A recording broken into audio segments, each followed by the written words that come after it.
Hi friends, ఈరోజు అయితే chicken pakodi చేస్తున్నాను. ఎలా చేస్తానో నా స్టైల్లో చూపిస్తాను. ఇందులో ఉప్పు, కారం, పసుపు, అల్లం వెల్లిగడ్డ, గరం మసాలా, జీలకర్ర పొడి, ధనియాల పొడి, కొత్తిమీర, కరివేపాకు, ఎగ్గు, శనగ పౌడర్, కార్న్ఫ్లోర్ అన్నీ వేసుకొని ఉప్పు వేసుకొని కలిపేసుకున్నా. గంటన్నర అవుతుంది ఇది కలిపి. ఇప్పుడు పకోడీ వేసుకుందాం. ఎట్లా చేయాలో చూద్దాం రండి. ఇలా ఒక్కొక్కటి పీస్ తీసుకొని నెమ్మదిగా ఇలా వదిలేసుకోవాలి. ఒక్కొక్క పీస్ దూరంగా ఇలా చేసుకోవాలి.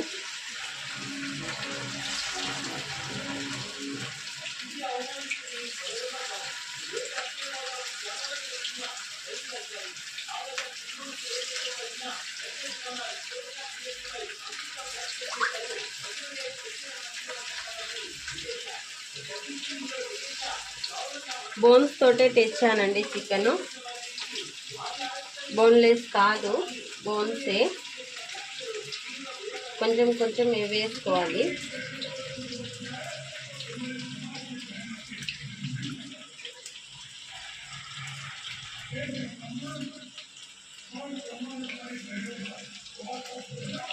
కొంచెం కదుపుకోవాలి ఇలా. ఫస్ట్ టైం చేస్తున్నా చికెన్ పకోడా, ఎట్లా ఉంటుందో చూడాలి టేస్ట్.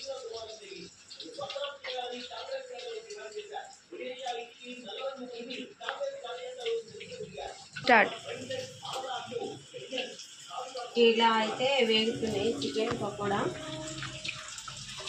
చూసారా, ఫుడ్ కలర్ ఏం యూజ్ చేయలేదండి, న్యాచురల్గానే చేశాను.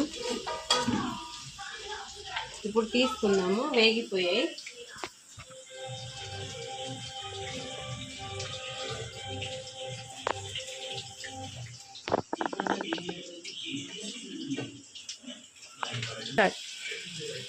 ఇంకొక వాయి వేసేసుకుందామండి. ఇలానే అన్ని కాల్చుకోవాలి.